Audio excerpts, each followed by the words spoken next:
Hallelujah.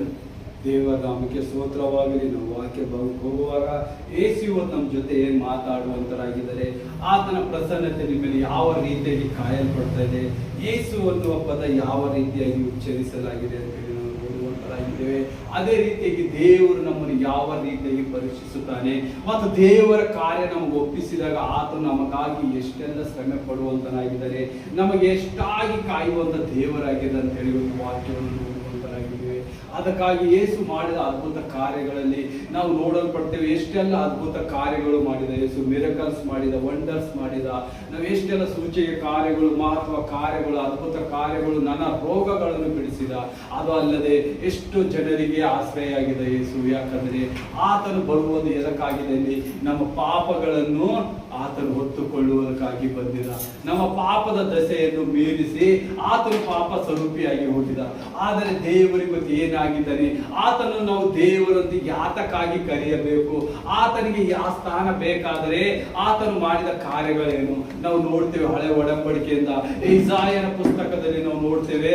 ಆ ಪ್ರವಾದನೆಯಲ್ಲಿ ಯೇಸುವಿಗೆ ಎಷ್ಟೋ ಜೊತೆ ಹುಟ್ಟಿದ್ದು, ಆತನು ಮುಂದೆ ಬರುವುದು, ಆತನು ಯಾರ ಮುಖಾಂತರ ಹುಟ್ಟುವನು, ಏನೆಲ್ಲ ಅಂತ ಹೇಳಿ ನಾವು ನೋಡಲ್ಪಡ್ತೇವೆ. ಇಷ್ಟವೆಲ್ಲ ಅದ್ಭುತ ಅದ್ಭುತ ಕಾರ್ಯಗಳನ್ನು ನೋಡುವಂತರಾಗಿದ್ದೇವೆ. ಇವತ್ತು ಯೇಸುವೆ ಯೆಹೋವ ದೇವರು ಎನ್ನುವಂತ ಒಂದು ನಾವು ಕಾರ್ಯವನ್ನು ನೋಡುವಂತರಾಗಿದ್ದೇವೆ. ನಾವು ಲೂಕನು ಬರೆದ ಸುವಾರ್ತೆ 2ನೇ ಸಂಧಿ 11ನೇ ವಚನ ಓದಿ ಮುಂದೆ ನಡೆಸೋಣ. ಓದ್ತೀರ ಬರೀ ಯಾರಾದ್ರು? ಅದೇನೆಂದರೆ ಈ ಹೊತ್ತು ನಿಮಗೋಸ್ಕರ ದಾವೀದ ಊರಲ್ಲಿ ಒಬ್ಬ ರಕ್ಷಕನು ಹುಟ್ಟಿದಾನೆ. ಆಮೇನ್. ನೋಡ್ರಿ, ಯಾರು ಹುಟ್ಟಿದಾನ? ದಾವೀದ ನಗರದಲ್ಲಿ ಒಬ್ಬ ರಕ್ಷಕನು ಹುಟ್ಟಿದಾನೆ. ಆತನ ಹೆಸರು ಏನ್ ಹೇಳ್ತಾರ? ಕರ್ತನಾಗಿರುವ ಕ್ರಿಸ್ತನೇ. ನೋಡ್ರಿ, ಕ್ರಿಸ್ತನೇ. ಕರ್ತನ್ ಅಂತ ಹೇಳುವ ಪದದ ಅರ್ಥ ಏನದಂದ್ರ ಯೆಹೋವ ದೇವರು. ಕರ್ತನು ಎಂದರೆ ಯೆಹೋವ ದೇವರು. ಜೀಸಸ್ ಅಂದ್ರೆ ಯೆಹೋವ ದೇವರಿ ಮಾತಿನ ಅರ್ಥ.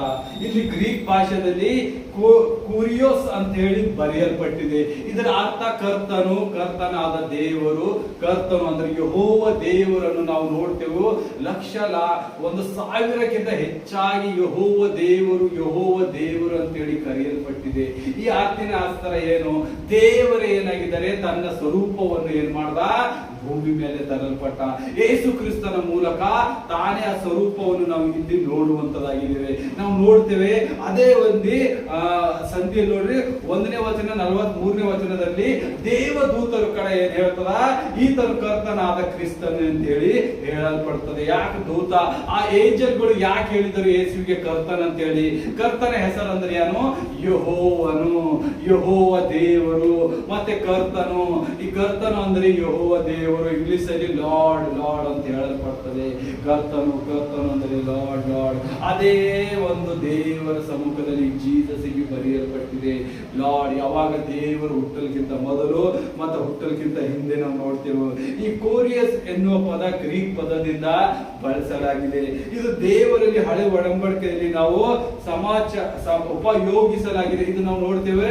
ವಿಮೋಚನೆ ಕಾಂಡ ತೆಗಿರಿ. ವಿಮೋಚನೆ ಕಾಂಡದಾಗ 3ನೇ ಸಂಧಿ 14ನೇ ವಚನ 15ನೇ ವಚನದಲ್ಲಿ ನಾವು ನೋಡ್ತೇವೆ. ದೇವರು ಮೊದಲನೇದಾಗಿ ಮೋಶೆಗೆ ಕಾಣಿದಾಗ ದೇವರು ಏನ್ ಹೇಳಲ್ಪಡ್ತಾನೆ, ನೀ ಯಾರು ಅಂತ ಮೋಶೆ ಕೇಳಿದಾಗ ದೇವರು ಏನ್ ಹೇಳ್ತಾನ, ಇರುವಾತನೇ ಅಂತ ಹೇಳ್ತಾನ.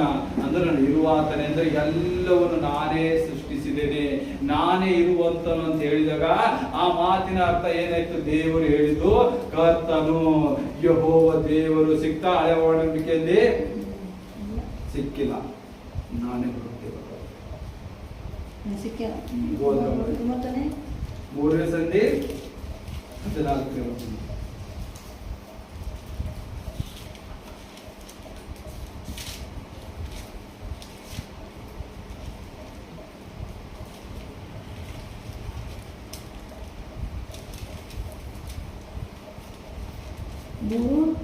ಹದಿನಾಲ್ಕನೇ ವಚನ 15ನೇ ವಚನ.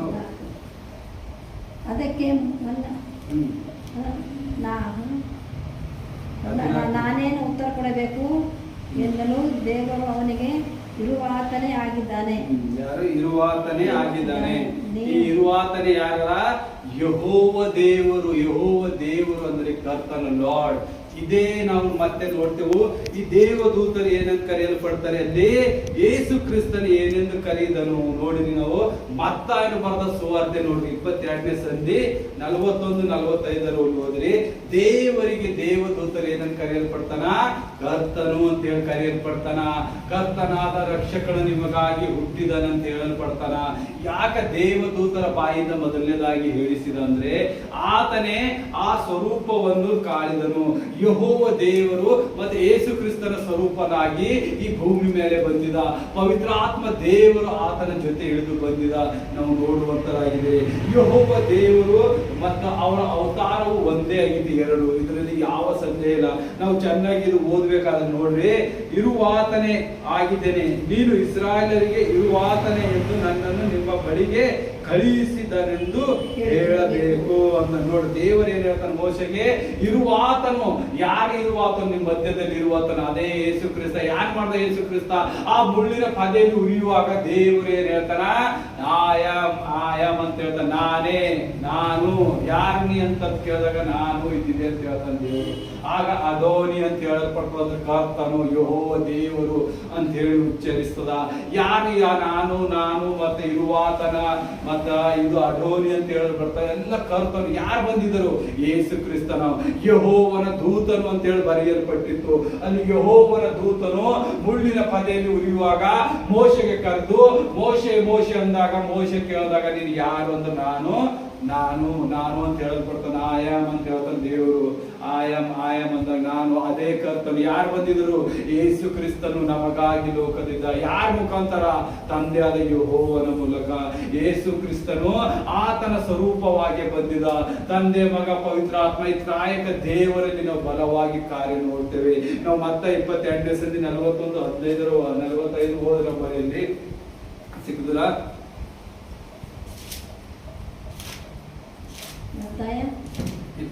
22ನೇ ಸಂಧಿ 14-41-45. ಪರಿಸಾಯರು ಕೂಡಿ ಬಂದಾಗ ಯೇಸು ಅವರಿಗೆ ಬರಬೇಕಾದ ಕ್ರಿಸ್ತನ ವಿಷಯವಾಗಿ ನಿಮಗೆ ಹೇಗೆ ತೋರುತ್ತದೆ? ಆತನು ಯಾರ ಮಗನು ಎಂದು ಪ್ರಶ್ನೆ ಹಾಕಿದ್ದಕ್ಕೆ ಅವರು ಆತನಿಗೆ ದಾವೀದನ ಮಗನು ಎಂದು ಹೇಳಲು ಆತನು, ಹಾಗಾದರೆ ನಾನು ನಿನ್ನ ವಿರೋಧಿಗಳನ್ನು ನಿನ್ನ ಪಾದಗಳ ಕೆಳಗೆ ಹಾಕುವ ತನಕ ನನ್ನ ಬಲಗಡೆಯಲ್ಲಿ ಕೂತಿಕೊಂಡಿರು ಎಂದು ಕರ್ತನು ನನಗೆ ಒಡೆಯನು ನುಡಿದನು. ಯಾರ ದೇವರಲ್ಲಿ ಯಾರು ದಾವಿದರ ಸಂತಾನ ಇಲ್ಲ, ಅವನ ಜನಸ್ಲತೆ ಆದ್ರೆ ದಾವಿದ ಏನ್ ಮಾಡ್ತಾನ, ನನಗ್ ಒಡೆಯನು ಅಂತಾನ. ಒಡೆಯನಂದ್ರೆ ಏನು? ದೇವರಿಗೆ ಒಡೆಯನಂತಾನ. ಅದು ಪರಿಸಾಯರು ಯಾರು ಬರ್ಬೇಕಂತ ದೇವ್ರಂತ, ನಾನೇ ಬರ್ಬೇಕಾದ ಕ್ರಿಸ್ತನು ಅಂತ ಹೇಳಿದಾಗ ಅವ್ರಿಗೆ ಅರು ಹುಡುತದ. ದಾವಿದ ವಂಶದಲ್ಲಿ ಯಾರು ಹುಡ್ತಾ ಇದ್ದಿದ್ರು? ಜೀಸಸ್ ಹುಡ್ತಾ ಇದ್ದಿದ್ರು. ಅದಕ್ಕಾಗಿ ದಾವಿದನ ಸಂತಾನದಲ್ಲಿ ಹುಟ್ಟಿದವರು ಅವನು ನನಗೆ ಅಡಿಬಿಡುತ್ತೆ ಅಂತ ಹೆಂಗಂದ ಅಂತ ಹೇಳಿ ಬರೆಯಲ್ಪಟ್ಟಿದ್ದು. ಇಲ್ಲಿ ಯೇಸು ಕ್ರಿಸ್ತ ಏನ್ ಮಾಡ್ತಾನ, ಪರಿಸಾಯರಿಗೆ ಮಾತಾಡ್ತಾ ಇದ್ದಾನೆ. ಅವರು ಬೆರಗಾಗ್ತಾರ. ಅದಕ್ಕೆ ದೇವರು ಹೇಳ್ತಾನ, ನೀವು ನಂಬುವವರೆಗೂ ನನ್ನ ರಾಜ್ಯದಲ್ಲಿ ಸೇರುವುದಿಲ್ಲ. ಇವತ್ತು ನಾವು ಯಾರ್ಯಾರು ಯೇಸು ಕ್ರಿಸ್ತನ ನಂಬೋದಿಲ್ಲ, ನಾವು ಅಂಗೀಕರಿಸೋದಿಲ್ಲ, ಅವರೆಲ್ಲ ಪರಲೋಕ ರಾಜ್ಯಕ್ಕೆ ಸೇರುವುದಿಲ್ಲ, ಯೇಸುವಿನ ಮಾರ್ಗದಲ್ಲಿ ನಡೆಯುವುದಿಲ್ಲ. ನಾವು ಹೊಸ ಜೀವನ ನೋಡ್ಬೇಕಾದ್ರೆ ಯೇಸುವನ್ನು ಕಂಡುಕೋಬೇಕು. ಅದಕ್ಕೆ ನಾವು ಯೇಸು ಕ್ರಿಸ್ತನು ಬೇರೆಯನ, ಯೆಹೋ ದೇವರು ಬೇರೆಯರ, ಪವಿತ್ರಾತ್ಮ ದೇವರು ಬೇರೆಯರ ಅಂತೇಳಿ ಬಹಳಷ್ಟು ಜನ ಉಚ್ಚರಿಸುವಂತರಾಗಿದ್ದಾರೆ. ಆದರೆ ಇಲ್ಲಿ ಅಂತ ಸಂದರ್ಭಗಳು ಯಾವಿಲ್ಲ. ತಂದೆಯಾದ ದೇವರು, ಯೇಸು ಕ್ರಿಸ್ತನು ಮತ್ತು ಪವಿತ್ರಾತ್ಮ ದೇವರು ಒಂದೇ ಶರೀರ, ಒಂದೇ ಆತ್ಮ ಆಗಿದ್ದಾರೆ. ಕಾರ್ಯಗಳಲ್ಲಿ ಬೇರೆ ಬೇರೆ ವಿಧಗಳಿದ್ದಾವೆ. ತಂದೆ ಕೂತಿದಾಗ ಮಗನು ಕೆಲಸ ಮಾಡುವಂತನಾಗಿದೆ. ಪವಿತ್ರಾತ್ಮ ದೇವರ ಕಾರ್ಯಕ್ಕೆ ಮುಂದೆ ನಡೆಸುವಂತನಾಗಿದ್ದಾನೆ. ಇದೇ ಸತ್ಯವಾದ ಮಾತು. ನಾವು ಫಿಲಿಪಿ ನೋಡ್ತೇವೆ, ದೇವರ ಸ್ವರೂಪವನ್ನು ಯಾವ ರೀತಿಯಾಗಿ ನೋಡಲ್ಪಡ್ತೇವೆ. ಫಿಲಿಪನು ಬರೆದ ಸುವಾರ್ತೆ 2ನೇ ಸಂಧಿ 16ನೇ ವಚನದಲ್ಲಿ ನೋಡಿರಿ, ಎಷ್ಟು ಅತಿ ಉತ್ತಮವಾಗಿ ದೇವರು ಹೇಳಲ್ಪಡ್ತಾನೆ. ಗ್ರೀಕ ಭಾಷೆಯಲ್ಲಿ ಬರೆದ ಅರ್ಥ ಏನಾಗಿರ್ತದೆ, ಅದು ಕುರಿಯೋಸ್ ಅಂತ ಹೇಳಿ ಬರೆಯಲ್ಪಟ್ಟಿದೆ. ಕುರಿಯೋಸ್ ಅಂದ್ರೆ ಕರ್ತನು. ಅದು ಇಲ್ಲೂ ಯೇಸುಗೆ ಎಷ್ಟೋ ಪೈಕಿ ಬರ್ತಿದ್ದಾರೆ. ಹೊಸ ಒಡಂಬಡಿಕೆಯಲ್ಲಿ ಕರ್ತನಾದ ದೇವರು, ಕರ್ತನಾದ ಯೇಸು ಅಂತ ಹೇಳಿ ಪದೇ ಪದೇ ಬರ್ತಾರ. ಆತನ ಸ್ವಭಾವವು ಏನ್ ಮಾಡ್ಯಾರ, ವರ್ಣಿಸಿ ಬರೆಯಲ್ಪಟ್ಟಿದೆ ಪವಿತ್ರಾತ್ಮ ದೇವರು.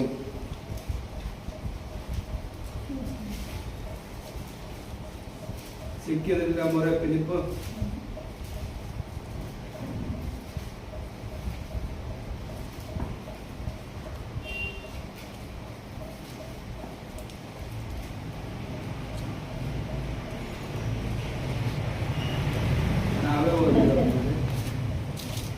ಆತನು ದೇವ ಸ್ವರೂಪನಾದರೂ ದೇವರಿಗೆ ಸರಿಸಮಾನವಾಗವೆಂಬ ಅಮೂಲ್ಯ ಪದವಿಯನ್ನು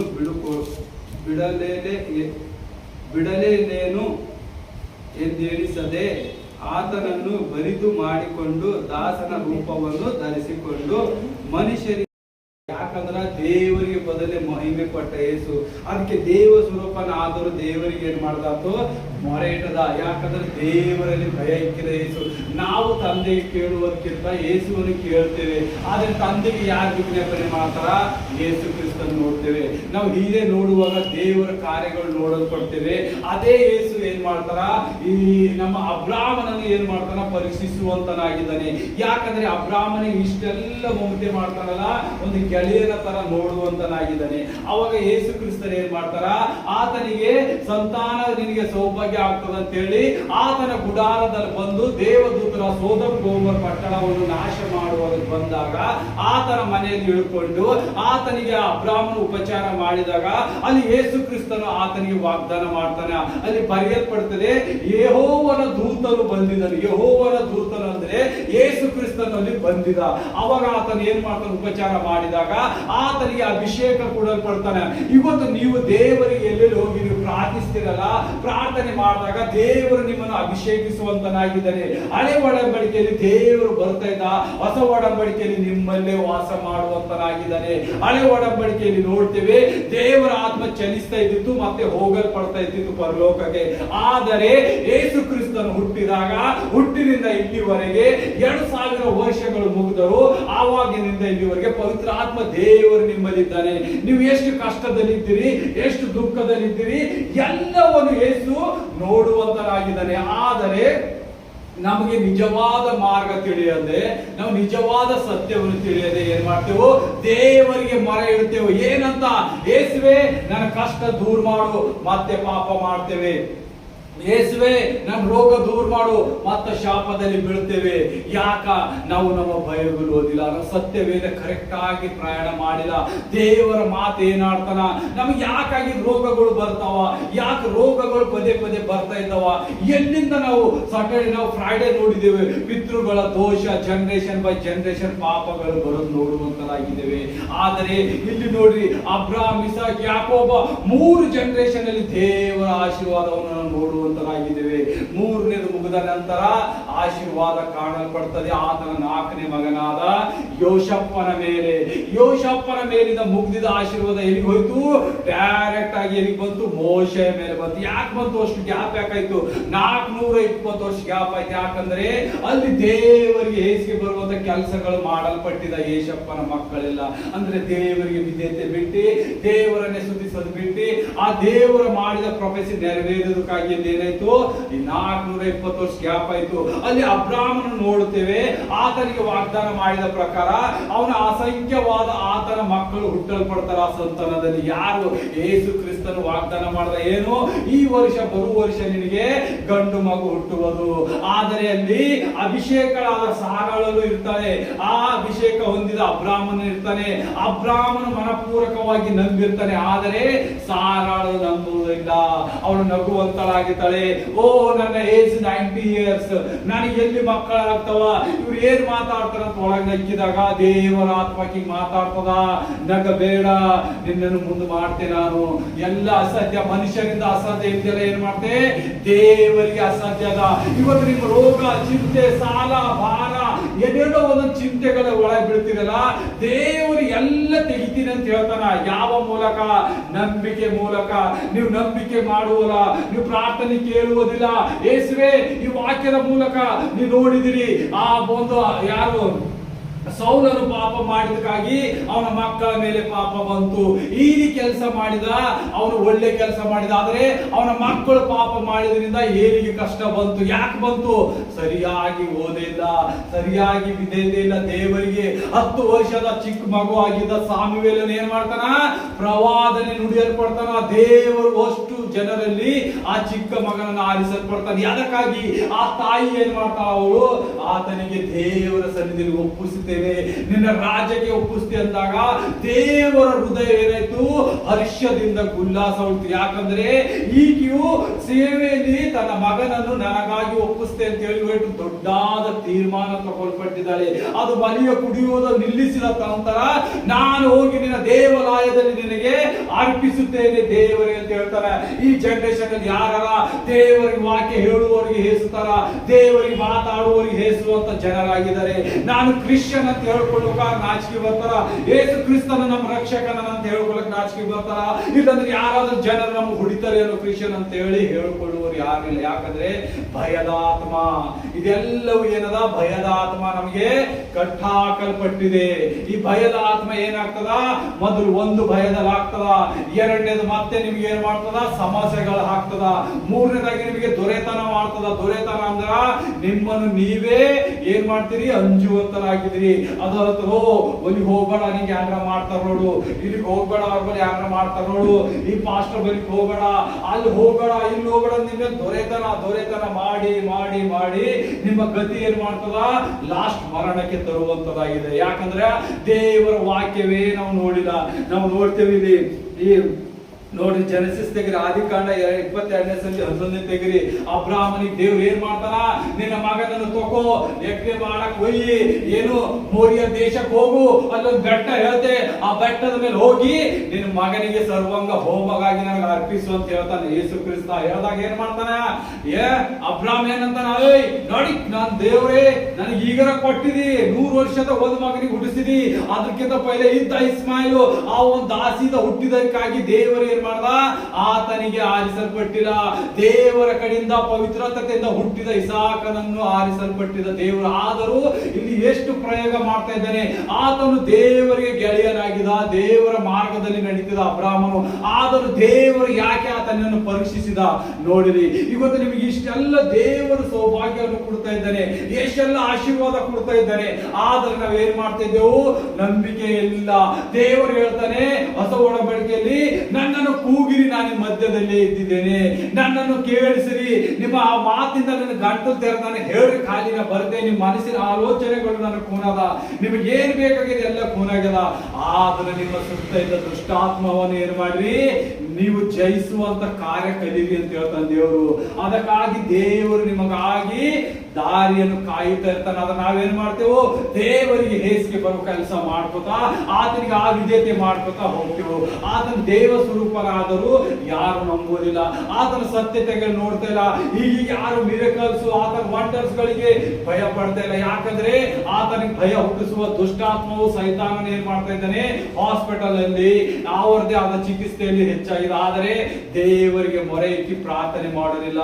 ಯೇಸುವೆ ನನಗೆ ಗೊತ್ತದ, ಇಷ್ಟೆಲ್ಲ ಪ್ರಾರ್ಥನೆ ಮಾಡಿದ ಪ್ರಾರ್ಥನೆನೇ ಕೇಳಿಲ್ಪಟ್ಟಿಲ್ಲ ಅಂತ ಹೇಳಿ ಹೇಳುವರು 100ಕ್ಕೆ 100 ಜನರ. ನಾ ಎಷ್ಟು ಬೇಕಿ ಪ್ರಾರ್ಥನೆ ಮಾಡತ್ತೆ ಸ್ವಲ್ಪ, 100 ವರ್ಷ ಮಾಡ್ದ, 2 ವರ್ಷ ಮಾಡ್ದ, 10 ವರ್ಷ ಮಾಡ್ದ, 99 ಇಯರ್ಸ್ ದವ್ರು ಜಪ ಮಾಡತ್ತಾರ. ಆ ಪ್ರಾರ್ಥನೆಗೆ ನಂಗೆ ಉತ್ತರ ಬಂದಿಲ್ಲ. ಯಾಕೆ ಬಂದಿಲ್ಲ ಅಂತ ಹೇಳಿ ಯಾರಿಗೆ ಯೋಚನೆ ಮಾಡಲ್ಲ. ಯಾಕೆ ಬರ ಅಂತಾರ, ನೀನು ದೇವರಿಗೆ ವಿಧೇಯತೆನೇ ಇಲ್ಲ. ನಿನ್ನ ಪಿತೃಗಳ ದೋಷ ನಿನ್ನ ಮೇಲೆ ಇರ್ತದ, ನೀ ಮಾಡಿದ ಪಾಪಗಳು ನಿನ್ನ ಮೇಲೆ ಇರ್ತದ. ಆ ಪಾಪಗಳಲ್ಲಿ ನೀ ತೆಗೆಯುವುದಿಲ್ಲ. ನೀವೆಲ್ಲ ಮಾಡುವ ಕಾರ್ಯಗಳು ಏನ್ ಮಾಡ್ತಿ, ದೇವ್ರೇ ಇವತ್ತು ಡೇ ಎಲ್ಲ ನಾ ಎಲ್ಲಾದ್ರೂ ಪಾಪ ಮಾಡಿದ್ದೇನೆ ಅಂತ ಹೇಳಿ ಯಾರು ಯೋಚನೆ ಮಾಡಲ್ಲ.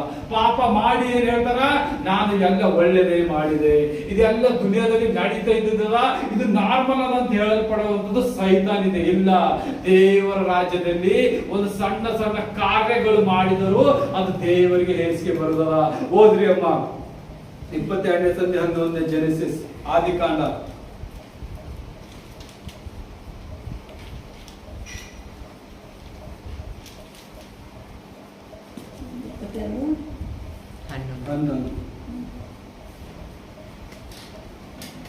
ಕೈ ಚಾಚಿ ಕತ್ತಿಯನ್ನು ಹಿಡ್ಕೊಳ್ಳಲು, ಕೈ ಚಾಚಿ ಕತ್ತಿಯನ್ನು ಹಿಡ್ಕೊಳ್ಳಲು ಯೆಹೋವನ ದೂತನು ಆಕಾಶದೊಳಗಿನಿಂದ ಅಬ್ರಾಮನೇ ಎಂದು ಅವನನ್ನು ಕರೆದನು. ಆಮೇಲೆ ಏನ್ ಮಾಡ್ದ, ಯೆಹೋವನ ದೂತನು. ಯಾರು? ಯೆಹೋವನ ದೂತನು ಮೋಶೆಗೆ ಕಾಣಿನು ಯೆಹೋವನ ದೂತನು ಉರಿಯುವ ಪದೆಯಲ್ಲಿ ಕಾಣಿಸಿದ. ಯೆಹೋವನ ದೂತನು ಎಲ್ಲಿ ಕಾಣಿಸಿದ? ಸೀನಾಯಿ ಬೆಟ್ಟದಲ್ಲಿ ಕಾಣಿದ. ಎಲ್ಲೆಲ್ಲಿ ಕಾಣಿಸಿದ? ಎಲ್ಲೆಲ್ಲಿ ಕಾರ್ಯಗಳು ನಡೀತಾ ಇದ್ದು ಯೇಸುವಿನಲ್ಲಿ. ಆ ಇಸಾಕನು ಈ ಕತ್ತಿ ಎತ್ತಿ ಅವನಿಗೆ ಸರ್ವಾಂಗ ಹೋಮ ಮಾಡಷ್ಟೊಳಗೆ ಏನಂತನ, ಅಬ್ರಾಮನೇ ನಿಲ್ಲಿಸು ಅಂದಾಗ ದೇವರ ಸ್ವರ ಕೇಳಲ್ಪಡ್ತಾನ. ಅಲ್ಲಿದ್ದ ಜನರಿಗೆ ಕೇಳಲ್ಲ, ಆದ್ರೆ ಆತನಿಗೆ ಕೇಳ ಬರ್ತದ. ಯಾವಾಗ? ಪರಿಶುದ್ಧತೆಯಲ್ಲಿ ನಡೆದಾಗ, ಸಾಮರ್ಥ್ಯದಲ್ಲಿ ನಡೆದಾಗ, ಅಭಿಷೇಕದಲ್ಲಿ ನಡೆದಾಗ, ಆಶೀರ್ವಾದಗಳು ಅಲ್ಲಿ ನಡೆದಾಗ. ನಮ್ ಸಮಸ್ಯೆ ಬಂದದ, ಏನ್ ಮಾಡೋದು ದೇವ್ರೆ? ನಿನ್ನ ಪ್ರಾರ್ಥನೆ ಮಾಡ್ತೇವು, ಆಗಂಗಿದ್ರ ಆಗು, ಮಾಡಂಗಿದ್ರ ಮಾಡು. ಈ ಲೆಕ್ಕದಲ್ಲಿ ಹೋಗುವಂತ ಜನರು ಇದ್ದಿದ್ದಾರೆ. ಮತ್ತೆ ಎಷ್ಟ್ ಜನ ಹೇಳ್ತೀರಿ, ದೇವ್ರೇನ ಜಪ ಮಾಡಿದೆ ಬಿಟ್ಟಿದೆ, ಆದ್ರೂ ಮಾಡು, ಬಿಟ್ರು ಬಿಡು, ನಾನು ನಿನಗೆ ಒಪ್ಪಿಸ್ಕೊಳತ್ತಿದೆ ಅಂತ ಹೇಳಿ ಅಂಬೋರು ಎಷ್ಟ್ ಜನ ಇದ್ದೀರಿ? ಎಲ್ಲರೂ ಇದ್ದೀರಿ.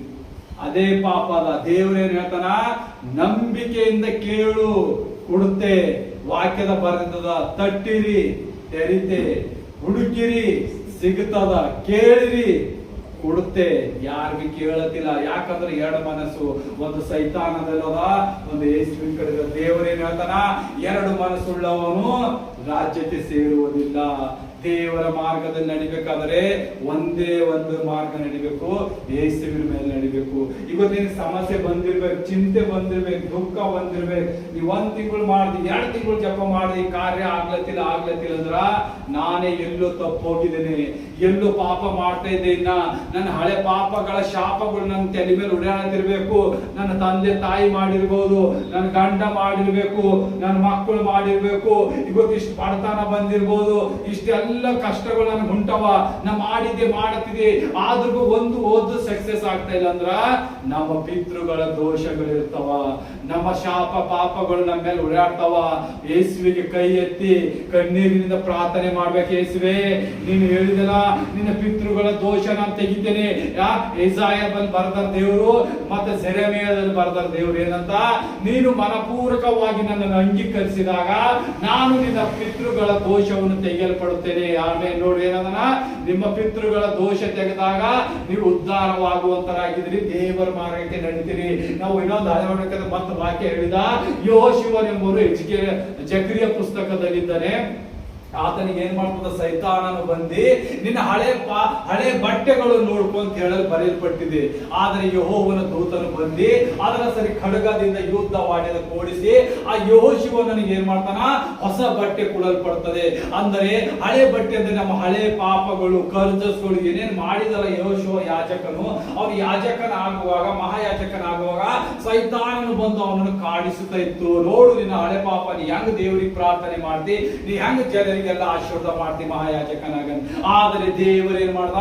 ಯೆಹೋವ ದೇವರು ಯೇಸುವನ್ನು ಬಂದಿ ಆತನಿಗೆ ಹೊಸ ಬಟ್ಟೆ ಅಂದ್ರೆ ಎಲ್ಲ ಹಳೆ ಪಾಪಗಳನ್ನು ಮುಟ್ಟಿತು, ನೀನು ತೀರಿಸಿದೇನ ಅಂತ ಹೇಳಿ ಆತನಿಗೆ ಹೊಸ ಬಟ್ಟೆಯನ್ನು ಮುಟ್ಟಿ ಹೊಸ ಅಭಿಷೇಕ ಮಾಡ್ತಾನ. ಅಲ್ಲಿ ದೇವರ ವಚನ ಬರೆದಿದೆ. ಮತ್ತೆ ಮುಂದೆ ಕೆಳಗಡೆ ಬರ್ತೇವೆ, ಒಂದು ಬಹಳ ಶ್ರೇಷ್ಠವಾದ ಕಲ್ಲು ಅಂದ್ರೆ ಒಂದು ಡೈಮಂಡ್ ಗಿಂತ ದೊಡ್ಡದು ರೂಬಿ ಅಂತ ಕಲ್ಲಿನಾಗ 7 ಕಣ್ಣುಗಳಿದ್ದೇವೆ ಅಂತ ಹೇಳಿ ಬರೆಯಲ್ಪಡ್ತದೆ. ಯಾಕ? ಯೆಹೋಶುವನ ಪುಸ್ತಕ, ಆ ಯೆಹೋಶುವ ಯಾಜಕನಲ್ಲಿ ಆ ಜಕರಿಯ ಪುಸ್ತಕದಲ್ಲಿ ಅದೊಂದು ಬರೆಯಲ್ಪಟ್ಟಿದೆ.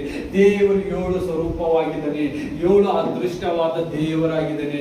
ಯೇಸು ಕ್ರಿಸ್ತನ ಬಗ್ಗೆ ಅಲ್ಲೂ ಬರೆಯಲ್ಪಟ್ಟಿದೆ. ನಾವು ನೋಡ್ತೇವೆ, ಆ ಚಾಕು ಅವನು ಒತ್ತಿ ಹೊಡೆಯುವಾಗ ಅಬ್ರಾಮನನ್ನು ಯೇಸು ಕರೆಯಲ್ಪಡ್ತಾನ. ನೋಡಿ ಎಷ್ಟು ಸೌಭಾಗ್ಯ ಅಂತ. ಇವತ್ತು ನೀವು ಪ್ರಾರ್ಥನೆ ಮಾಡಿ ನಿಮ್ಮನ್ನು ಕರೀತಾನ ದೇವರ ಆತ್ಮದಲ್ಲಿ. ಆದ್ರ ಯಾರು ಕೇಳಿಸ್ಕೊಳ್ಳೋಕ ಇಚ್ಛವಿಲ್ಲ. ನಮ್ಮ ದಿನದ ಆಸೆಗಳು, ಯೇಸುವೆ ಕಾರ್ ಕೊಡು, ಬಂಗ್ಲೆ ಕೊಡು, ನೌಕರಿ ಕೊಡು, ರೋಗದಿಂದ ತೆಗಿ, ಎಲ್ಲ ತೆಗಿ. ಯೇಸುವೆ ನನ್ ರೋಗ ತೆಗೆದಕ್ಕಿದ್, ಗಾಡಿ ಕೊಟ್ಟಿದ್, ಬಂಗ್ಲೆ ಕೊಟ್ಟಿದ್, ಎಲ್ಲ ಕೊಟ್ಟಿದಿ, ನೀ ಏನ್ ಮಾತಾಡ್ಬೇಕಲ್ಲತ್ತಿದ್ ನನಗೆ ಹೇಳಂತ ಕೇಳೋರು ಯಾರಿಗೆ ಇಲ್ಲ. ಎಲ್ಲರೂ ಏನ್ ಹೇಳ್ತಾರ? ಎಲ್ಲ ಬೇಕು ದೇವ್ರೆ, ಕುಡು ಕುಡು ಕುಡು ಕುಡು. ನನ್ನ ಮಗನಿಗೆ ಏನ್ ಬಿ ಇಚ್ಛೆ ಎಲ್ಲ ಕೇಳತ್ತ, ನನ್ನ ಮಾತೆ ಕೇಳೋ ಅವ್ರನ್ನ ಹೆಂಗ ಮಾಡಿ ಅಂತ ಹೇಳಿ ಹಿಂಗೆ ನಿಂದಿರ್ತಾರೆ. ಕಬ್ಬರ್ ಕಟ್ಟಿ ಹಾಡು ಹಾಡಿದೇವಲ್ಲ, ಬಾಯ್ ಪಸಾರೆ ತು ಖಡಾ ರಹಾ ಕರ್ತಾ ತಾ ಮೇರಾ ಇಂತಜಾರ್. ದೇವ್ರ ಇದೇ ಮಾಡ್ತಾನ. ನಾವ್ ಏನ್ ಮಾಡ್ತಾನ? ಹಿಂಗೆ 2 ಕೈ ಹಿಡಿದು ನಮಗ ಕರೀತಾ ಇರ್ತಾನ. ನಾವೇನ್ ಮಾಡ್ತೇವೋ ಆತನಿಗೆ ಹಿನ್ಮುಖ ಮಾಡಿ ಓಡ್ತೇವೆ. ಯಾಕಂದ್ರ ನಮ್ಗೆ ಏನ್ ಬೇಕಲ್ಲ ಎಲ್ಲ ಸ್ಪೀಡ್ ಹೇಳ್ತೇವೆ. ಇದು ಕೊಡು, ಅದು ಕೊಡು, ಅದು ಕೊಡು, ಇದು ಕೊಡು. ಆದ್ರೆ ಏನ್ ಮಾಡ್ತಾರ ದೇವ್ರು? ನಿಮ್ಗೆ ಕಾಯ್ತಾನ. ನೀವು ಬರುವುದೇ ಇಲ್ಲ ಆತನ ಹತ್ರ. ಅದೇ ನಮ್ಮ ಪಾಪದ ದುರಾತ್ಮವಾದ ಸೈತಾನ ಏನ್ ಮಾಡ್ತಾನ? ಓಹೋ ಬಂತು ನೋಡು ಹಾದಿಗೆ, ನಿಮಗೆ ಕಾಡಿ ಬೇಕಾ? ಅದ್ರೊಳಗೆ ಮೈಂಡ್ ಹಾಕ್ತೆ. ಇವ ಡಿಪ್ರೆಷನ್ ಅನ್ನ ಅದ್ರೊಳಗೆ ಹಾಕ್ತೆ. ಯಾಕಂದ್ರೆ ಇವ ದೇವರಿಗೆ ಮಹಿಮೆನೆ ಪಡಿಸ್ತಾ ಇಲ್ಲ. ನನಗೆ ಗೊತ್ತಾಯ್ತು ಇವ ಏನ್ ಕೇಳತಾನ, ಇನ್ನು ಆಸೆ ಆಕಾಂಕ್ಷೆಗಳು ಕೇಳತಾನ, ಶರೀರ ಇಚ್ಛೆಗಳು ಕೇಳ್ತಾ ಇದ್ದಾನ. ಆತ್ಮಿಕವಾಗಿ ಮಾತೇ ಆಡಿಲ್ಲ ದೇವ್ರದು ಅಂತ ಹೇಳ್ತಾನ. ಆತ್ಮಿಕವಾಗಿ ಮಾತು ಎಲ್ಲ ಆಡ್ತಿ ನೀನು. ಯೇಸುವಿಗೆ ಹೃದಯ ಕೊಟ್ಟು 10 ನಿಮಿಷ ಮಾಡ್ತಿ, ಅರ್ಧ ಗಂಟೆ ಮಾಡ್ತಿ, 1 ಗಂಟೆ ಪ್ರಾರ್ಥನೆ, 2 ಗಂಟೆ ಪ್ರಾರ್ಥನೆ ಆಗ್ತದೆ. ಯಾವಾಗ ದೇವರ ಜೊತೆ ಮಾತಾಡಿದಾಗ ಆಗ್ತದ. ನೀ ಹೋಗಿ ಕೂಡು, 1 ತಾಸು ಕೂಡಿಸ್ಬೋದು. ನೀ ಹಂಗೆ ತಕ್ಲಿಪಿ ಬಿದ್ದಿ ಆದ್ರ ಮಾತನಿಗೆ ಏನದ, ಏಕಿ ಮಾಡಕರ ಹೋಯ್ತಿ, ಕೈ ಕಾಲನ್ನ ನೋಯಿಸ್ತವ, ಯಾರ ಬೆನ್ನರ ನೋಯಿಸ್ತದ. ಜಪ ಮಾಡದೆ ಪ್ರಾರ್ಥನೆ ಮಾಡದೆ ಎದ್ದು ಹೋಗ್ತೀರ. ಅದೇ ಆತ್ಮಿಕವಾಗಿ ಮಾಡಿರಿ. 2 ತಾಸು, 3 ತಾಸು, 4 ತಾಸು, ಈವನ್ ನೀವು ನೈಟ್ ಎಲ್ಲ ಪ್ರೇಯರ್ ಮಾಡ್ತೀರಿ, ನೈಟ್ ಎಲ್ಲ ಸತ್ಯವೇದ ಓದ್ತೀರಿ. ಯಾವಾಗ ಪವಿತ್ರ ಆತ್ಮ ನಮ್ಮಲ್ಲಿ ಇಳಿದಾಗ ದುರಾತ್ಮನ ಕಾರ್ಯಗಳು ನಡೆಯಲ್ಲ. ನೀವೆಷ್ಟೆಲ್ಲ ಪ್ರಾರ್ಥನೆ ಮಾಡ್ತಿರಲ್ಲ ಅಷ್ಟೆಲ್ಲ ದುರಾತ್ಮನ ಕಾರ್ಯ ಹಂತವ ನೋಡಲ್ಪಡ್ತೀರಿ. ಅದೇ ಇಲ್ಲಿ ಅಬ್ರಾಮನು ಮಾಡುವಂತ ಕಾರ್ಯ ಯಾರು ಮಾಡ್ತಾನ, ದೇವರಿಗೆ ಗುಡುಗುಟ್ಟಲ್ಲ, ದೇವರ ಆಸೆ ಹೇಳಲ್ಲ. ನನಗೆ ಅವನಿಗೆ ಖೂನದ, ನನಗೆ ಒಬ್ಬ ಮಗನೇ ಹಣ, ಅದು ದೇವರ ಪ್ರಶಸ್ತಿದಲ್ಲ. ಇನ್ನು ಹಲವಾರು ಮಕ್ಕಳಿದ್ರು ಅವನಿಗೆ, ಆದ್ರೆ ದೇವರ ಆಶೀರ್ವಾದದಿಂದ ಹುಟ್ಟಿದಂತ ಅವನಿಗೆ ಖೂನ ಇತ್ತು. ಮತ್ತೆ ಅಬ್ರಾಮನಿಗೆ ಅಷ್ಟು ಭಾರ ಹೊಸವಿತ್ತು ಯಾರ ಮೇಲ, ಯೇಸು ಮೇಲ. ಏನ ಯೇಸು ಎಲ್ಲಿಗಾದ್ರೆ ಇಂತ ಮೋಸ ಮಾಡಲ್ಲ. ಯಾಕಂದ್ರೆ ನಂಬಿಕೆ. ದೇವರು ಸೃಷ್ಟಿ ಮೇಲೆ ಬಂದಾಗ ಅದೇ ಹೇಳ್ತಾನ, ನನ್ನನ್ನು ನಂಬಿದವರನ್ನು ನನಗೆ ಎಂದು ಕೈ ಬಿಡಲಾರ ಅಂತ ಹೇಳ್ತಾನ. ಇವತ್ತು ನಂಬಿಕೆ ಕಮ್ಮಿ ಇದೆ. ಅಬ್ರಾಮನಿಗೆ ಗೊತ್ತಿತ್ತು, ಅಬ್ರಾಮ ಎಲ್ಲಿ ನಿರಾಶೆ ಆಗ್ತಾನೆ, ಪುನಃ ಇಲ್ಲಿಂದ ಮೋರಿಯ ದೇಶಕ್ಕೆ ಹೋಗ್ಬೇಕಲ್ಲ, ದೇವ್ರೇ ನಡ್ಕೋತಾ ನನ್ನ ಪಾರನ್ ತಕೊಂಡಿ ಅಂತ ಹೇಳಿ ನಿರಾಶೆ ಆಗಿರ್ಬೇಕು. ಯಾಕಂದ್ರೆ ಅವನಿಗೆ ಗೊತ್ತಿತ್ತು, ನನ್ನ ತಂದೆ ಯೇಸು ನನ್ನ ಕೈ ಬಿಡಲ್ಲ, ಆತ ನನ್ನ ಏನ್ ಬಿ ಮಾಡಲ್ಲ, ನನ್ನ ಮಗನಿಗೆ ಬಿ ಏನ್ ಮಾಡಲ್ಲ, ಏನ್ ಬಿ ಮಾಡಲ್ಲ ಅಂತ ಅವನಿಗೆ ಚೆನ್ನಾಗಿ ಗೊತ್ತಿರ್ತದೆ. ಯಾಕಂದ್ರ ಇದೇ ರೀತಿಯಾಗಿ ನಾವು ಎಲಿಶಾಗ್ ಬಿ ನೋಡ್ತೇವೆ. ಎಲಿಶಾ ಏನ್ ಮಾಡ್ತಾನ, ಎಲಿಶಾ ಆತನಿಗೆ ದೇವರ ಕೋಪ ಕೂನಾದಾಗ ಆ ಗವಿ ಒಳಗೆ ಹೋಗ್ಬಿಡ್ತಾನ. ದೇವರು ಮಳೆ ಬಂಡಿ ಕಲ್ಲೆಲ್ಲ ಬೀಳಿಸ್ತಾನ. ಆದ್ರ ಬಿ ಆ ಗವಿ ಒಳಗೆ ಒಂದು ಬಿ ಕಲ್ಲು ಹೋಗೋದು ಆ ಎಲಿಶಾಗ ಒಂದು ಧಕ್ಕೆ ಆಗಿದೆ. ಯಾಕ, ದೇವರ ಹೃದಯವನ್ನು ನೋಡಿದ. ದೇವರು ಏನ್ ಮಾಡ್ತಾ ಇದ್ದ, ಖಾಲಿ ಆ ಗಡುಗು ಮತ್ತು ಅವನ ಒಂದು ಏನೋ ಪ್ರಭಾವ ಹಾಕ್ತಾ ಇದೆ. ಯಾಕಂದ್ರೆ ದೇವರಿಗೆ ಹೆಚ್ಚಿಗೆ ಕೆಲಸ ಮಾಡಿದಿಂದ ದೇವರಿಗೆ ಕೋಪವನ್ನು ಎಬ್ಬಿಸಿದ್ರು ಮಾನವರು. ಆತನ ಆ ಕೋಪ ಯಾರ ಮೇಲೆ ಹಾಕ್ತಾನ, ತನ್ನ ದಾಸರ ಮೇಲೆ, ತನ್ನ ಪ್ರವಾದಿಗಳ ಮೇಲೆ, ತನ್ನ ಅಪೊಸ್ತಲರ ಮೇಲೆ ಹಾಕಿ ಮುಂದೆ ಕಾರ್ಯ ನಡೆಸ್ತಾನ. ಅಲ್ಲಿಂದ ರಕ್ಷಿಸ್ತಾನ. ರಕ್ಷಿಸಿ ಹಗಲು ರಾತ್ರಿ ಏನ್ ಮಾಡ್ತಾನ, ವಿಧವೆ ಮನೆಗೆ ಕಳಿಸ್ತಾನ. 40 ದಿವಸ ಹಗಲು ರಾತ್ರಿ ನಡೀತಾನ. ಅಂದ್ರೆ 80 ಡೇಸ್ ಆಯ್ತು ಹಗಲು ದಿವಸ. ಒಂದೇ ಊಟ ಕೊಡ್ತಾನೆ. ದೇವದೂತರು ಬಂದು ಅವನಿಗೆ ನಿದ್ದೆ ಇಲ್ಲ, ಕೈ ಕಾಲು ನೋಯ್ಯಲ್ಲ, ಏನಾಗಲ್ಲ. 40 ದಿವಸ ಆದ್ಮೇಲೆ ಆ ಹೆಣ್ಮಗಳು ಮನೆಯಾಗ ಹೋದಾಗೆ ಅವ್ನಿಗೆ ಹಸು ಆಯ್ತವಾಗೆ. ಮತ್ತ ಆ ಹೆಣ್ಮಗಳು ಅಂತ, ನನ್ನ ಹತ್ರ ಒಂದೇ ಹಿಡಿ ಹಿಟ್ಟದ, ಇದು ತಿನ್ಬೇಕು, ನಾರ ನನ್ನ ಮಗರ ಸಾಯ್ಬೇಕಿದ್ ಕುಂತ ಏನು ಬಿಲ್ಲ, ಒಂದ್ ತುಟ್ಟೆ ಎಣ್ಣೆ ಬಿದ್ದದ ಮನೆಯಾಗ ಅಂತ ಹೇಳ್ತಾಳ. ಆ ದೇವ್ರ ಏನಂತಾನ ಅವನಿಗೆ, ಅದು ಒಂದೇ ಮಾಡ್ಕೊಡು, ಆ ಒಂದೇ ರೊಟ್ಟಿ ನಾನು ಮಾಡ್ಕೊಡು ಅಂತ ಹೇಳಿದಾಗ ದೇವ್ರು ಏನ್ ಮಾಡ್ತಾನ, ಆಕಿ ಯಾರು ಅವನ ಮಾತು ಕೇಳಿ ಏನ್ ಮಾಡ್ತಾಳ ಹೆಣ್ಮಗಳು, ಆ ವಿಧವೆ ಅದೊಂದೇ ರೊಟ್ಟಿ ಮಾಡಿ ಕೊಡ್ತಾಳ. ಅವ ತಿನ್ನುವಾಗ ಏನ್ ಮಾಡ್ತಾನ, ಅರ್ಧ ರೊಟ್ಟಿ ಮುರಿದಿ ಆ ವಿಧವೆ ಮಗನಿಗೆ ಕೊಡ್ತಾನ. ಅಲ್ಲಿ ಅವನಿಗೆ ಅಭಿಷೇಕ ಹೋಯ್ತು. ಅಲ್ಲಿಂದ ಆ ಮನೆಗೆ ಉದ್ಧಾರ ಬಿ ಆಯ್ತು. ಮತ್ತೇನಾಯ್ತದ, ಆಕಿ ಎಲ್ಲಿ ಹಿಟ್ಟಿರ್ತಾಳ ಅದೆಲ್ಲ ತುಂಬುತ್ತಾನೆ ಇರ್ತದ. ಆ ಎಣ್ಣೆ ಎಲ್ಲಿರ್ತಾರ ಅದು ಎಣ್ಣೆ ತುಂಬತಾನೆ ಇರ್ತದ. ಯಾಕೆ ತುಂಬತಾ ಇರ್ತದ, ಆಕಿಗೆ ಉಪಚಾರ ಮಾಡ್ತಾಳ, ಆತನ ಮಾತಿಗೆ ನಂಬ್ತಾಳ. ಆತನ ಯಾರು ಮಾತಾಡ್ತಾ ಇದ್ರು, ಯೇಸು ಕ್ರಿಸ್ತನ ಅವನ ಮೂಲಕ ಪವಿತ್ರ ಆತ್ಮ ದೇವರು ಮಾತಾಡ್ತಾ ಇದ್ದ. ಅವನ ಸಾಧಾರಣವಾದ ಮನುಷ್ಯನೇ ಇದ್ದ. ಯಾಕೆ ಮನೆಗೆ ಸಮೃದ್ಧಿ ಬಂತು, ಅವ್ರ ಇನ್ನೇನು ಉಪವಾಸ ಇರೋದಂಗಾಯ್ತು. ಅದು ಅಲ್ಲದೆ ದೇವರ ಊಟ ಸಿಗ್ತವ್ರು. ಹೆಂಗ ಆದಿಕಾಂಡದಲ್ಲಿ ನೋಡ್ತೇವೆ ಯಾವ ರೀತಿಯಾಗಿ ಐಗುಪ್ತದಿಂದ ಇಸ್ರಾಯೇಲ್ ಬಿಡಿಸ್ಬಂದ ಮನ್ನ ಸಿಕ್ಕದಲ್ಲ, ಅದೇ ರೀತಿಯಾಗಿ ಅಕ್ಕಿಗೆ ಮನ್ನ ಸಿಕ್ತು ಪರಲೋಕದು. ಆ ಹಿಟ್ಟೆ ಕರಗಿಲ್ಲ, ದೇವರು ಊಟ ಮಾಡಿದಳು. ಮತ್ತೆ ಅದೇ ರೀತಿಯಾಗಿ ಆತನ ಶಿಷ್ಯನಾದ ಎಲೀಷಾ ಏನ್ ಮಾಡ್ತಾನ, ಆ ಮನೆಗೆ ದೌರ್ಜನ್ಯ ಮಾಡಿದಾಗ, ಸಾಲದಲ್ಲಿ ಬಿದ್ದಾಗ, ಆ ಸಾಲದ ನೋಡಲಾರದೆ ಏನ್ ಮಾಡ್ತಾನ, ದೇವರಿಗೆ ಮೊರೆ ಇಟ್ಟಿದಾಗ ದೇವರು ಇನ್ಸ್ಟೆಂಟ್ ಆಗಿ ಆತನಿಗೆ ಮಾತಾಡ್ತಾನ. ಆ ಹೆಣ್ಮಗಳಿಗೆ ಸಹಾಯ ಮಾಡ್ತಾನ. ಅವತ್ತು ಮಾಡಿದ ಸಹಾಯ ಇವತ್ತು ದೇವರು ಮಾಡುವಂತನಾಗಿದ್ದಾರೆ. ಆಕಿನ ಮನೆಯಲ್ಲಿ ಎಷ್ಟೆಲ್ಲ ಬಾಂಡೆಗಳು ಇರ್ತಾವಲ್ಲ, ಎಷ್ಟೆಲ್ಲ ತುಂಬಿಟ್ಟು ಹೋದ ಸ್ಥಳ ಇರ್ತದಲ್ಲ, ಅದರಲ್ಲೆಲ್ಲ ಎಣ್ಣೆಗಳು ತುಂಬಿ ತುಳುಕುತ್ತಾ ಇರ್ತವೆ. ಅವಳಂತಲೇ ಯಾಕಾದ್ರೆ ಇನ್ನು 10 ಮನೆಗೆ ಹೋಗಿನ ಇನ್ನು ಹೆಚ್ಚಾಗಿ ತರಲಿಲ್ಲಲ್ಲ ಅಂತಾಳ. ಆಕಿನ ಸಾಲ ಎಲ್ಲ ಹೋಗಿ ಮತ್ತೆ ಆಕೆ ಅದೇ ದುಡ್ಡಿನಿಂದ ಬಿಸಿನೆಸ್ ಮಾಡಿ ಆಕಿ ದೇವರ ರಾಜ್ಯಕ್ಕೆ ಬಾಧ್ಯಳಾಗುತ್ತಾಳೆ. ನೋಡ್ರಿ, ನಾವು ಇನ್ನೂ ಒಂದು ನೋಡ್ತೇವೆ ಹೊಸ ಒಡಂಬಡಿಕೆಯಲ್ಲಿ ಪೌಲನು ಅಸರ್ಸಿ ಮೇಲೆ ಏನ್ ಮಾಡ್ತಾನ, ವಾಕ್ಯ ಹೇಳುವಾಗ ಆ ದೊರೆಕಳೆಂಬಳಿ ಹೂ ಕಟ್ಟುವ ಹೆಣ್ಮಗಳು ಏನ್ ಮಾಡ್ತಾಳ, ದೇವರ ಭಯ ಭಕ್ತಿಯಲ್ಲಿ ಇರ್ತಾಳ. ಆಕಿ ಏನ್ ಮಾಡ್ತಾಳ? ಭಯ ಭಕ್ತಿ ಅಂದ್ರ ದೇವರಿಗೆ ಪ್ರಾರ್ಥನೆ ಮಾಡ್ತಾಳ, ವಿಜ್ಞಾಪನೆ ಮಾಡ್ತಾಳ, ದೇವ್ರು ಹೇಳಿದ್ದೆ ಮಾಡ್ತಾಳ. ಯಾರಿನ ಒಂದು ರೂಪಾಯಿ ಹೆಚ್ಚಿಗೆ ಕದ್ಕೋಬೇಡ, ಹೆಚ್ಚಿಗೆ ತಗೋಬೇಡ, ಅಂದ್ರೆ ಇಷ್ಟೇ ಮಾತು. ಇನ್ನೊಬ್ಬರ ಆಸ್ತಿ ಮೇಲೆ ಕಣ್ಣು ಹಾಕ್ಬೇಡ. ಅದು ಏನ್ ಮಾಡ್ತಾಳ? ಅಲ್ಲಿ ಪೌಲ ನಿಂತು ಸುವಾರ್ತೆ ಸೇರುವಾಗ ಮನಪೂರ್ವಕವಾಗಿ ಕೇಳ್ತಾಳ, ಮನರೂಪಕ ಕೇಳ್ತಾಳ. ದೇವರ ಆತ್ಮ ಆಕಿ ಮಾತಾಡಿ ಆಕಿ ರಕ್ಷಣೆ ಆಯ್ತದ ನೋಡಿ. ಎದರಿಂದ ರಕ್ಷಣೆ ಅಂತಕಿ? ದೇವರ ವಾಕ್ಯ ಕೇಳಿದಕ್ಕಾಗಿ. ಬಹಳ ಉತ್ತಮವಾದ. ನಾವು ಮೂರನೇದಾಗಿ ನೋಡ್ತೇವೆ ಜೋನ. ಈತನಿಗೆ ದೇವರು ಏನ್ ಮಾಡ್ತಾನ? ಆರಿಸಲ್ಪಡ್ತಾನ ಪ್ರವಾದಿಯಾಗಿ. ಆತನಿಗೆ ಏನ್ ಹೇಳ್ತಾನ? ನಿನ್ವೆ ಪಟ್ಟಣಕ್ಕೆ ಹೋಗು, ಪಾಪ ಹೆಚ್ಚಾಗಿದೆ, ಅಲ್ಲಿಂದ ಪಾಪದ ತೆಗಿಬೇಕು. ಆದ್ರೆ ಈ ಜೋನಾಗ ಏನಿರ್ತದ? ಯೋನಾಗ ದೇವರ ಮಾತಿನ ಮೇಲೆ ವಿಧಿತೆ. ದೂರ ಹೋಗಂದ್ರು ಅಲ್ಲಂತ ದೇವ್ರೇ, ನಾ ಹೋಗೋದ್ರಿಗೆ ನಾನು ಕೊಲೆಕಾಗಿದ್ರು ಕೊಲ್ಯಾಕ್ ಡೈರೆಕ್ಟ್ ದೇವ್ರಿಗೆ ನಾನು ಕೊಲೆಕಾಗಿದ್ರು ಕೊಲ್ಯಾಕ್ ನೋಡ ಹೋಗ. ದೇವ್ರು ಏನ್ ಮಾಡ್ತಾನ? ತನ್ನ ಮಕ್ಕಳಿಗೆ ದಾಸರಿಗೆ ಪ್ರೀತಿಯಿಂದ ಏನ್ ಮಾಡ್ತಾನ? ಅವನಿಗೆ ಮಂತುಸ್ತಾನ. ದೇವ್ರು ಬಹಳ ಶಾಂತ ಮಾಡಿ ಹೋಗಂದ್ರು ಹಡಗು ಹೋಯ್ತಾನ. ಹೋಗಿ ಏನ್ ಮಾಡ್ತಾನ? ತಾರ್ಸಕ್ ಓಳಕ್ ಹೊಡಿ ಹೋಯ್ತಾನ.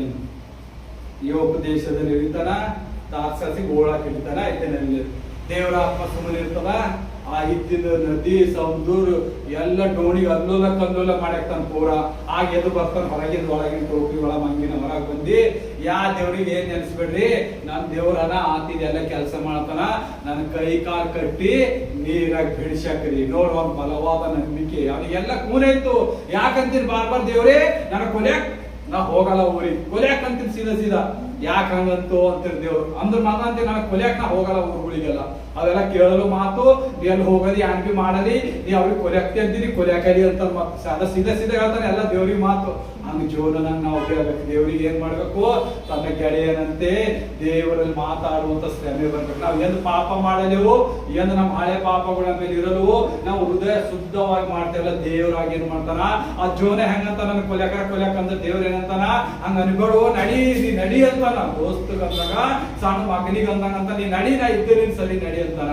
ಅಲ್ಲೆದ ನೀರ್ ಹೋಯ್ತದ, ದೇವ್ರ ದೊಡ್ಡ ಮೀನಿಗೆ ಅಪ್ಪಣೆ ಕೊಡ್ತಾನ.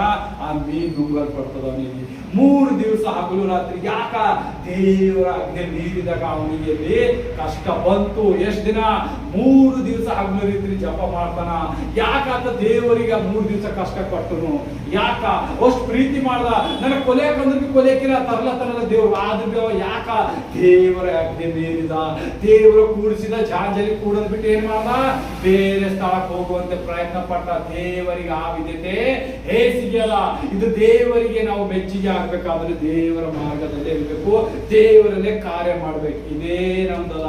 ಅವ ಊರಿಗೆ ಹೋಗ್ತಾನ, ಕೂಡ್ತಾನ, ಹೋಗಿ ಹಳ್ಳು ಹೇಳ್ತಾನ, ನೋಡ್ರಿ ಯೆಹೋವ ದೇವರು ನಿಮ್ ಊರಿಗೆ ನಾಶ ಮಾಡ್ಬೇಕಂತ ಬಂದ ಅಂತ ಹೇಳ್ತಾನೆ. ಯಾರ್ಯಾರು ಕೇಳಿಸ್ಕೊಂಬರು ಮಾತು ಬರ್ತಾನ, ಬಂದ್ ಕಿರ್ಚಾಕ್ ಕೊಡ್ತಾನ. ಮಾತು ದೇವ್ರಿಗೆ ಅಂತಾನ, ನೀ ನನಗೆ ಯಾಕೆ ಕರೆಸಿದಿರಿ? ಕೊಲ್ಯಾಕ್ ನನಗೆ ಕೊಲ್ಯಾಕ್ ಏನಂತ ನಾ ಹೊಟ್ಟೆ ನೋಡಿದ್ದೆ ಅಂತ. ಬಿಸಿಲು ಅಂದ್ರೆ ಬಿಸಿಲದ, ಉಳ್ಳಕ್ಕಿಲ್ ನೀರಿಲ್ಲ, ಅದಿಲ್ಲ ಅಂತ ಗುಡ್ಬಿಡ್ತಾನ ದೇವ್ರಿಗೆ. ಆ ದೇವ್ರು ಏನ್ ಮಾಡ್ತಾನ? ಒಂದ್ ಗಿಡ ಬೆಳೆಸ್ತಾನ. ಆಗಿದ್ದಾಗೆ ಸಾವಿರಕಾಯಿ ಗಿಡ, ಕುಂಬಳಕಾಯಿ ಅಂತ ನಮ್ಮಲ್ಲೆಲ್ಲ ಅದು ಬೆಳೀತದ. ಒಂದೇ ದಿನಕ್ಕೆ ಬೆಳೀತದ, ನೆಳ್ಳಾಯ್ತದ. ಹೋಯ್ತಾನ, ಹೋಗಿ ಮತ್ತಲ್ಲಿ ಪ್ರಚಾರ ಮಾಡ್ತಾನ.